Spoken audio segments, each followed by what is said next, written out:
The Telegraph. Podcasts. Thank you very much indeed for having us here. Welcome to the Telegraph's Twitter space and podcast.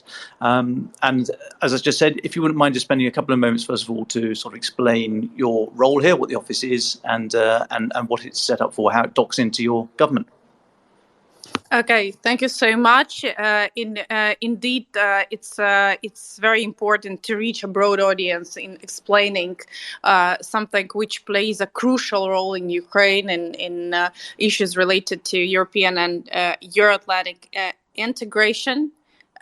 So European and Euro-Atlantic integration, and basically this mandate I had even before the full-scale war, which started on 24/7, has been mostly targeted to reach the goal enshrined in the Constitution to gain the full membership in EU and NATO as a strategic goals of Ukrainian foreign and internal policy.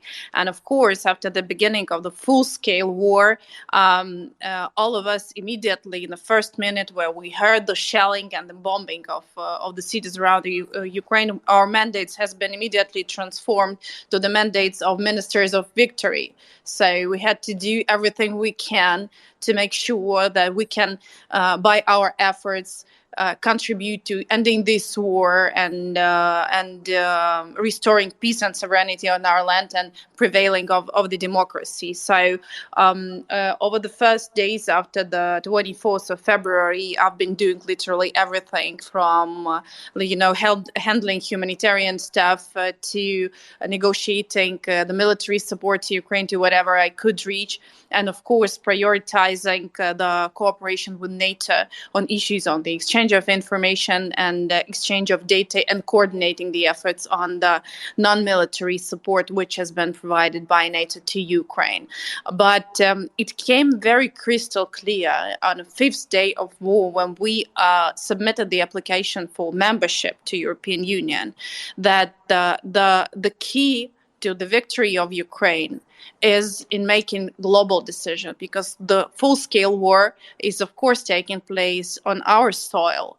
But this is the war which is for much more global issues than just like the territorial issues. This is about the rules. This is about the values. This is about the impossibility to make military invasions to a peaceful, independent and sovereign country. And we understood that every hour on Ukrainian battlefield, we're writing the new global history. And we made this decision to apply for membership in European Union for two reasons. First, we understood that with such neighbor like Russia, you can have 24th of February anytime. We are lucky to have these 8 years of transformations, which set in stone many reforms. And the application for membership was first and foremost to make the decision to recognize the aspiration of Ukrainian people. And it has been done. And then granting the candidate status for Ukraine has been a legal commitment of all EU member states that we will stand together until the very last moment the war is over, and then we will stand together afterwards, and then we will become part of the family. We will be sitting over the table because this is the place we're fighting for. And this has basically transformed all of my mandate, which I had before 24th of February, to something which is an essential part of the victory we had, and that brings a lot of new energy into everything I do. I have a relatively small office in the government, but basically I have a huge army of politicians and the leaders of different institutions who prioritize now European integration. And the surrealistic understanding is that literally we're operating under the shellings and bombings. Now it's like relatively more calm in Ukraine, but the effectiveness of our operation is 10 times more efficient than it was before 24th of February. And of course, president of Ukraine has become not only the chief of the command, but also he's the chief of the European command. He's the leader of this policy. And today we celebrate the National Statehood Day. And while he was addressing to the nation, he said that basically today is the day when our European track becomes part of the internal policy. And this becomes the path towards preparing our country to the victory and the reforms we will be doing throughout that. So the transformation of my mandate after war is now to coordinate internal reforms in a country in various sectors to make sure that by the moment we win the war, we are ready, prepared to rebuild our country and build Ukraine back better and closer to European Union. And in those early days of the war, when you reached out to the international community, I'm thinking particularly Europe, but the international community more broadly, were you surprised at the response you received, either surprised good or surprised disappointed? Well, there's been a lot of inspiration and frustration, to be frank. In speaking with different leaders of international organization, ministers, and leaders of the government of various countries across the world, not only in Europe. Basically, a lot of politicians and leaders reached president, reached also me personally, just like 4:30 in the morning when the war just started. So I was here in my office already at 6:00 in the morning, and I already received a lot of phone calls with the people just calling me, like the ministers and some of the colleagues from the NATO and EU institutions. They were just calling by asking a question, what can we do? So this was not something like we were reaching. They were reaching back to me personally, asking how can they help. And we were ready. We were preparing to this kind of scenario to the extent we could. Of course, we couldn't imagine that this would be a full-scale military attack throughout all of the territory of Ukraine, including Kiev. But we knew what we need in terms of military support. We knew what we need in terms of mobilizing the unity, let's say, the so-called anti-Putin, anti-war coalition. And we were extremely coordinated. So, but there's been a lot of frustration as well.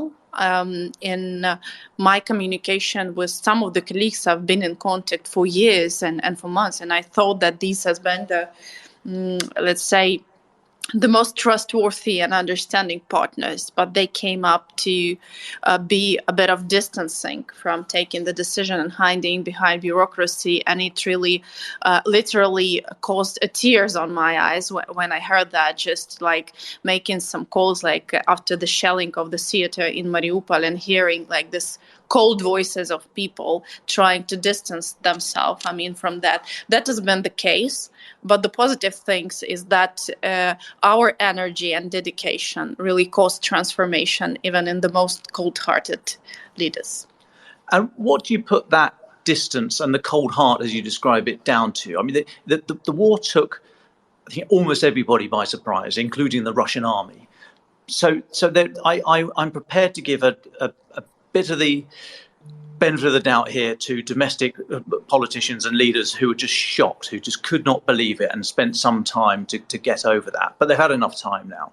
So do you put it down to domestic politics or a genuine unwillingness, as the suggestion has been from some countries such as Germany and France, to challenge the order of Europe at the moment and the relationship with Russia because of the economic costs as we're seeing through gas and what have you? Why do you think there was that cold-hearted response? And if you're prepared to sort of give me an indication, north, south, east, or west, that would be delightful. Well, I'm not about like giving the indications. It would be extremely frustrating to those cold-hearted people to hear that. I guess, but I would definitely write memoirs where I will put everybody like personally to that understanding. I would say it took us quite a while to mobilize the broader global understanding that none of the existing conventional mechanisms had been helpful in terms of preventing this war. As well as none of the existing conventional mechanisms could stop the war. I mean, we can, and that took us quite a time.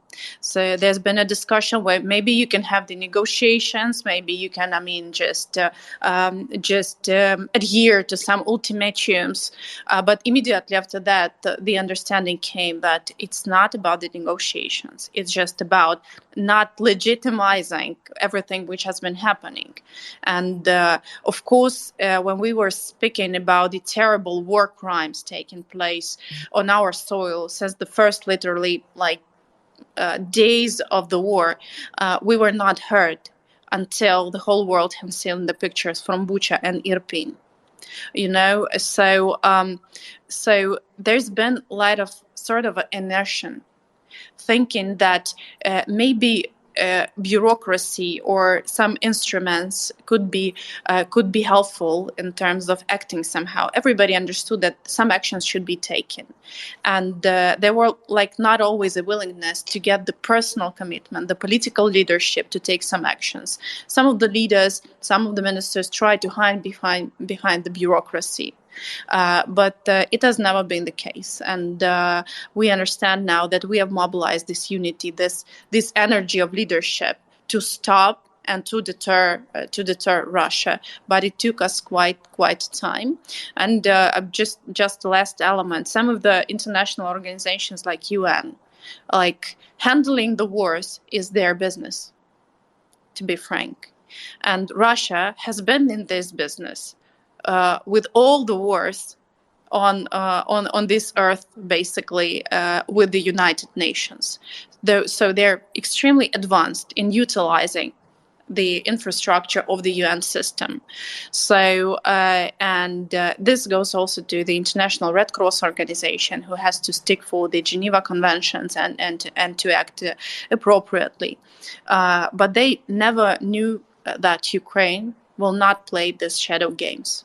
So when I saw the information about the crimes committed, when I saw the bodies of those children and those civilians who has been facing this war, and I heard these stories, I couldn't hear this cold-hearted people. I wasn't care about any conventional or unconventional mechanism. I've been pushing for the necessity to act.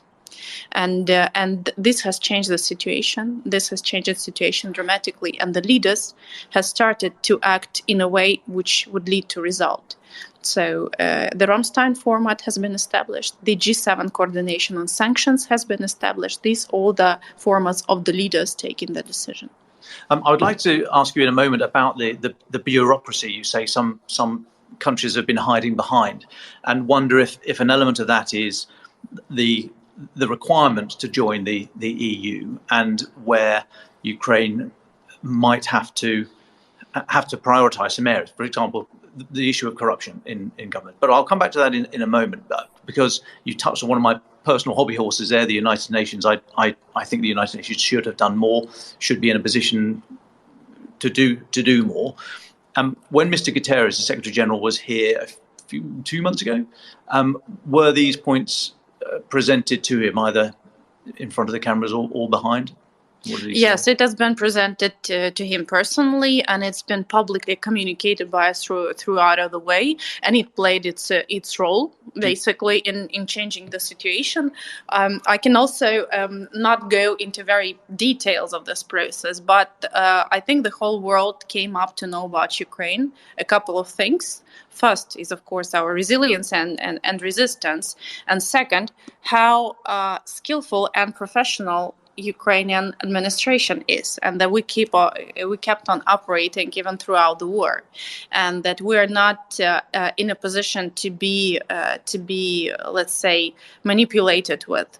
So we knew that we have a war. We knew that there are international organizations having a specific mandate, and we required them to deliver on their mandate. And if they were not delivering on that or manipulating by Ukrainians somehow, we were vocal about that. And that played its role. So EU, as you now see, Secretary General Guterres has took the lead on the food security crisis. this has been a position of Ukraine, that UN has to deliver at least on a part of its mandate on humanitarian response. The same about the role of the International Red Cross organization, which has been very, blurry in the beginning of the war. Now it's been absolutely clear. So and things became more effective, I would say. And just before we move on, to stick with the UN for a moment. So you say that UN deserves credit for the grain deal last week. When you look at the fine detail of some of the agreements there, it can be suggested it is somewhat soft on Russia, i.e.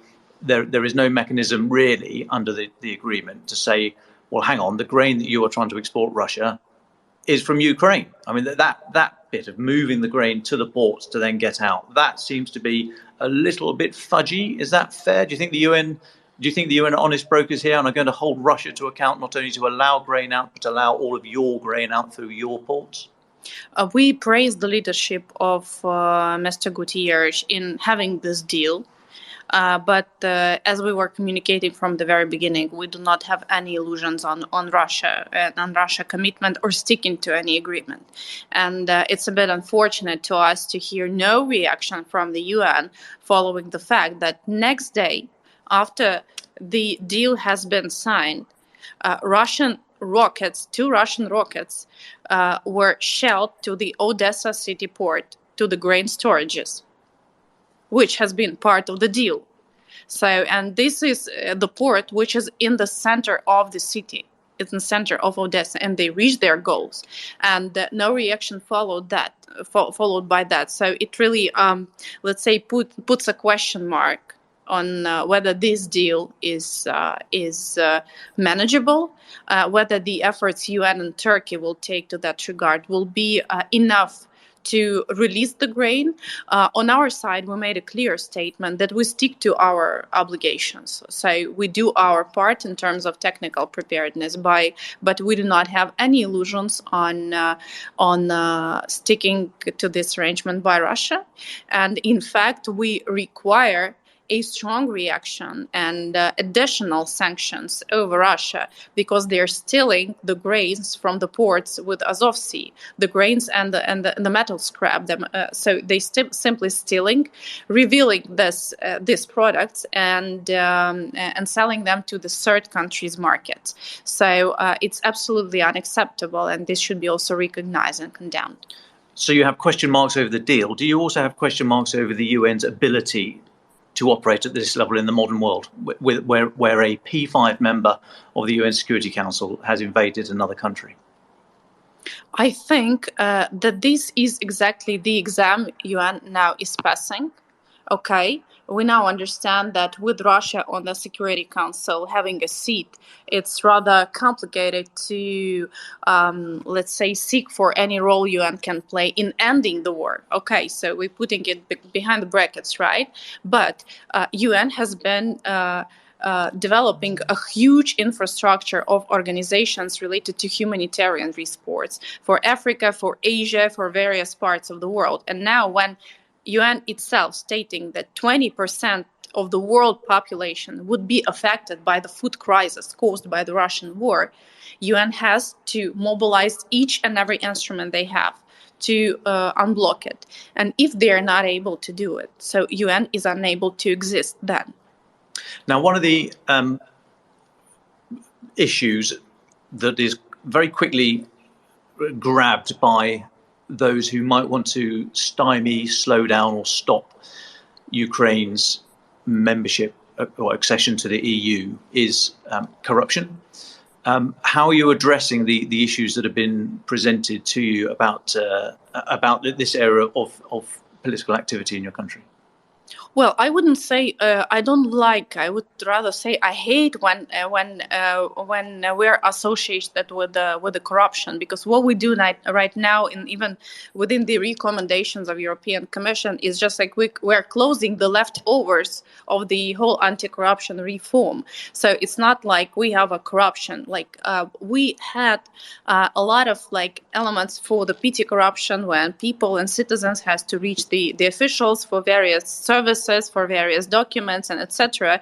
But I can speak on myself. So I haven't seen any public official for anything I need to reach the government services. Everything is fully digitalized. We have a purely transparent all the elements of the public procurement in the government. So you can trace each and every part of the paper bought by government, but we still have a lot of leftovers. So we've approved the legislation on so-called anti-oligarch legislation, which makes it public that some of the substantially financed business industries have the influence to the media or to the political life or financing political parties. This is the element of transparency we should end. And also we have already completed basically the selection for the prosecutor of the anti-corruption prosecution office. So he has been appointed today, and we closed this let's say part. And also we announced the competition for the director of the National Anti-Corruption Bureau, and the mandate of the previous director expired some time ago when the war has been already there. So we're just closing the leftovers, but largely our state, if we're applying it to an ordinary citizen, right, operates in a very digital way. Everything is transparent, and all the registers we have and data, they're also open. So there's been a lot of manipulations in that regard, and we understand what are the elements triggering this as a bell over us, and we're working on that. So, and we will deliver very well by October. But I think that one of the crucial moments when the decision to grant Ukraine candidate status was done, despite of these concerns on anti-corruption, not ended the judicial reform, was the message we were sending, that you should finally start trusting Ukraine. Because in a time when Russia manipulates with gas, with energy, when Russia tries to undermine nearly every value that we've been cherishing for years and decades, Ukraine has been showing that we are a trustworthy and reliable partner. The last three energy and gas crises, which has been taking place in Europe, has gave no sign that Ukraine is not delivering on its obligation. We remain a trustworthy partners as in issues of gas transit. We have managed to integrate into EU electricity market on a 10th day of war, basically. And we, in a time of war, when electricity infrastructure has been severely damaged, remain a reliable partner within electricity market of European Union. So, and there's a lot of other elements, like even 6.5 million of Ukrainian people who fled to European Union, but none of these people has caused any kind of complexities and problems in being placed in such a huge amount among the territory of European Union. So you should see us in the way we are, and you should finally start trusting us. We do our job on our side. We understand what's need to be done to tick these boxes in terms of the rule of law generally. We do it, but also the whole world should start looking at us in a bit of different way. And just moving on to my final area, how close are you to EU membership and NATO membership? Are you on the track you would hope to be? What challenges are left? And do you think the closer you get to these institutions, that actors such as Vladimir Putin, and there will be others, will ramp up the language about its escalatory, its provocative, and try and undermine the security aspects of Europe in order to stymie your application? Well, basically, Putin now is a younger brother. Russia now is a younger brother of China, basically, and Russia is not something which should be treated. A country or this regime or Kremlin should not be treated as something that threatens to somebody. Basically, the only thing which has not been used on our soil throughout this time of war is the nuclear weapon. everything the world has seen only after the Second World War and throughout the Second World War has been already taking place on our soil for this 155 days. So no threats are applicable. No threats are to put any hesitation in decisions taken towards Ukraine or towards Ukrainian aspirations. And we see that basically Putin himself over these days has busted all of the myths he's been raising and cherishing for years. Now you see that Sweden and Finland has become members of NATO, and the border with NATO has between NATO and Russia has increased for more than 2,000 square kilometers, and this narrative is not applicable to that, to this country. So this is not something somebody should reflect at all. And basically in 2014, when we had the Revolution of Dignity, it was because of the pressure from Russia not to sign with the signature of the association agreement. We did it. We implemented it. We are top 20 importers to European Union, and basically the war which started on 24th of February is not something that because we have a free trade area with the European Union. So we should stop this policy of strategic ambiguity towards Russia, because this policy only allows Russia to grow up in this paranoia, let's say. Olga Stefanішина, Deputy Prime Minister of Ukraine, thank you very much for talking to the Telegraph. Thank you so much.